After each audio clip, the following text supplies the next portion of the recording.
All right, gang. So in this video, we're going to cover what some shops do to inflate your repair bill. This is how we inflate your repair bill. Just kidding. Seriously, on a serious note though, one of the questions we get asked all the time is, what's this hazmat and disposal fees? What's this shop supplies fees? And if you've been to any shop at all, more often than not, they're going to charge for either hazmat and disposal and or shop supplies.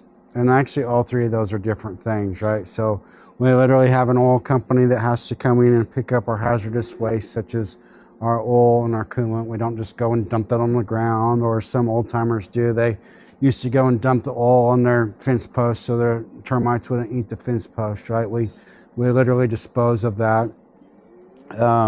We have a company that comes in and picks that up. We dispose of the oil filters the way they want us to dispose of the oil filters. So there's a little bit of cost associated with all those things, right? And then of course, battery cores. Every once in a while, we'll have a battery that the battery will bust and maybe the core's no good, and we got to dispose of that properly so that's not a hazard to the environment, right? And then the next thing is the shop supplies fees. Well, what does that cover? That's a great question, and there's just so many different things that it takes to run a shop. For instance, my air compressor went down a few months ago, right? We had to buy a brand new air compressor, right? We literally have, like this lift here, this lift won't even work without air, right? My tire equipment won't, my tire machine will not work without air.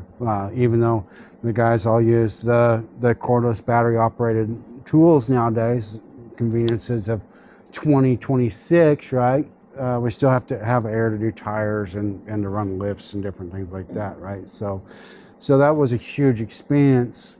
My air compressor was a huge expense that hit us all at once, right? So shop supplies, at least in my shop, are literally just a percentage of each ticket, right? What about oxygen and acetylene, right? What about the copy paper? What about the free drinks that's sitting in the refrigerator and the free Wi-Fi that you're able to partake of whenever you're waiting? What about the toilet paper that's in the bathroom? Like literally just all these things that we don't even think about.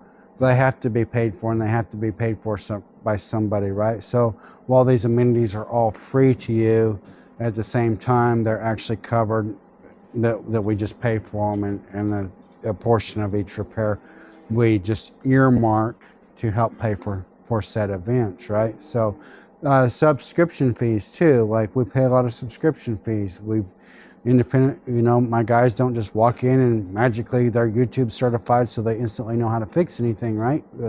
We have to pay Identifix, we have to pay AllData, we have to pay all these other subscriptions so that we can have the latest and greatest in technology, right? Vehicles are advancing and changing every day. We spend a lot of money on training. We send guys to Nashville, we send guys to Arizona, we send guys to different parts of the US for training so that we can be equipped to be the very best in our industry, and it costs money to send these guys, right? And so, well, the argument could be, well, the labor rate pays for all those things. The labor rate pays for some of those things, right?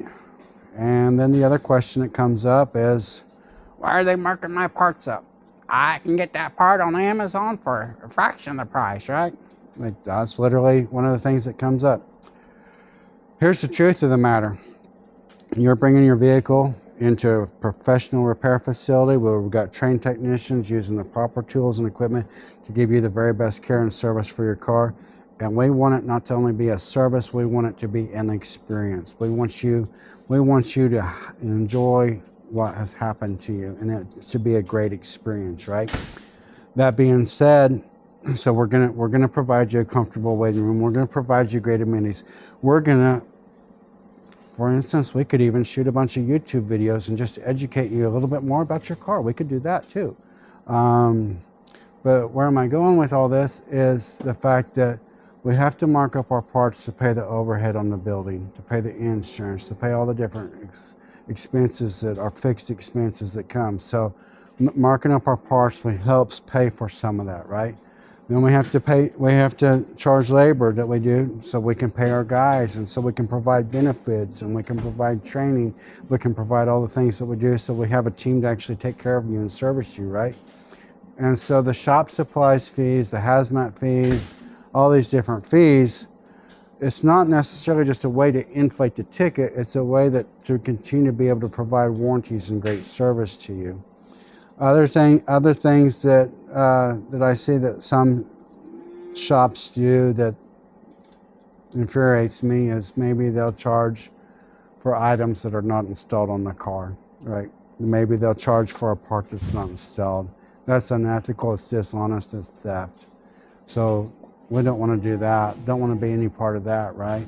But it is okay to charge well for whatever we do and be professionals in the meantime.